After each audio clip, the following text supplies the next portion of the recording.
आर्यों के आगमन की थ्योरी, जिसे अक्सर आर्य आक्रमण सिद्धांत एरियन इन्वेजन थ्योरी के रूप में जाना जाता है, का आरंभ 19वीं सदी के अंग्रेजी इतिहासकारों द्वारा किया गया था। इसमें यह दावा किया गया था कि आर्य नामक एक जाति मध्य एशिया से भारत आई और उन्होंने यहाँ के मूल निवासियों पर विजय प्राप्त कर भारत के उत्तरी भागों में अपना प्रभुत्व स्थापित किया। यह थ्योरी काफी विवादास्पद रही है और आज के समय में इसे लेकर कई मतभेद हैं। आइए इसे विभिन्न स्रोतों के आधार पर विस्तार से समझते हैं। 1. प्राचीन ग्रंथों और भाषाई अध्ययन। 19वीं सदी में ब्रिटिश भाषा शास्त्रियों ने संस्कृत भाषा की तुलना यूरोपीय भाषाओं जैसे लैटिन और ग्रीक से की।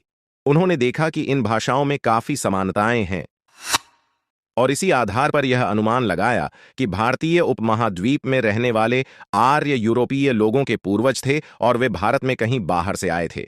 वेदों में आर्य नाम का उल्लेख होता है, लेकिन इस शब्द का अर्थ कुलीन या श्रेष्ठ होता है। यह किसी विशिष्ट जातीय समूह का परिचायक नहीं है, बल्कि जीवन के उच्च आदर्शों का प्रतिनिधित्व करता है। 2. आर्य आक्रमण सिद्धांत का मूल और आलोचना।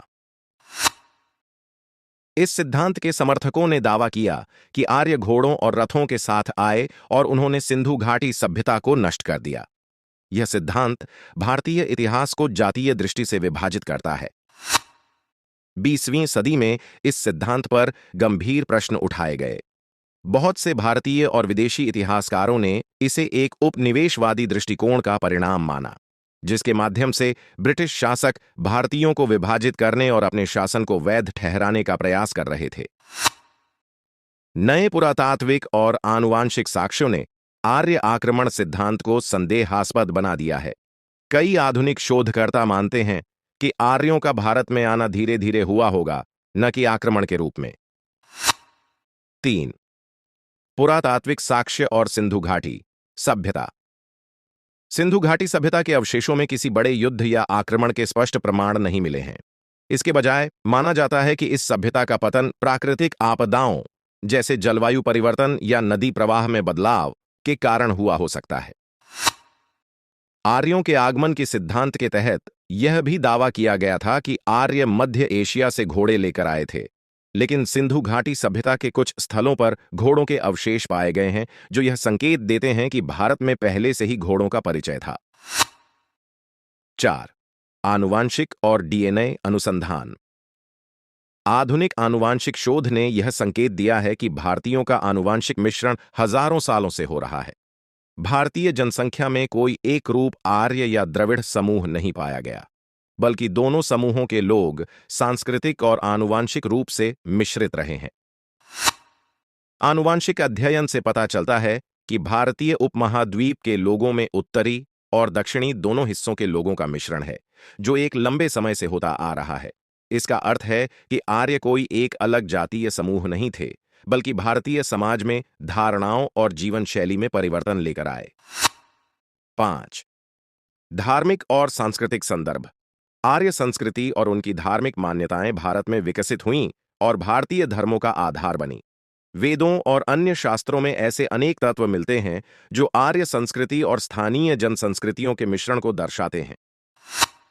इसके साथ ही आधुनिक भारतीय इतिहास में आर्य शब्द को सांस्कृतिक और सामाजिक संदर्भ में एक गरिमा और प्रतिष्ठा का प्रतीक माना गया।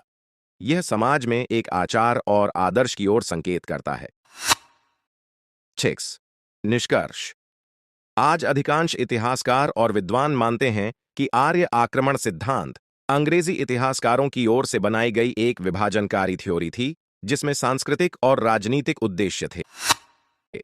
भारतीय इतिहास के विभिन्न स्रोतों, पुरातात्विक साक्ष्यों और आनुवांशिक अनुसंधान के अनुसार यह कहा जा सकता है कि भारतीय संस्कृति का विकास यहाँ के लोगों और बाहरी लोगों के निरंतर संपर्क का परिणाम है। आर्य और द्रविड़ जैसे शब्द भारतीय समाज के सांस्कृतिक और सामाजिक जीवन का हिस्सा बन गए हैं और इन्हें जातीय रूप में देखने से भारतीय समाज को विभाजित करने का जोखिम रहता है। अतः यह समझना महत्वपूर्ण है कि आर्यों का आगमन और भारतीय संस्कृति का विकास एक जटिल प्रक्रिया रही है, जिसमें विभिन्न संस्कृतियां और जनसमूह मिलकर भारतीय समाज को समृद्ध बनाने में योगदान करते हैं।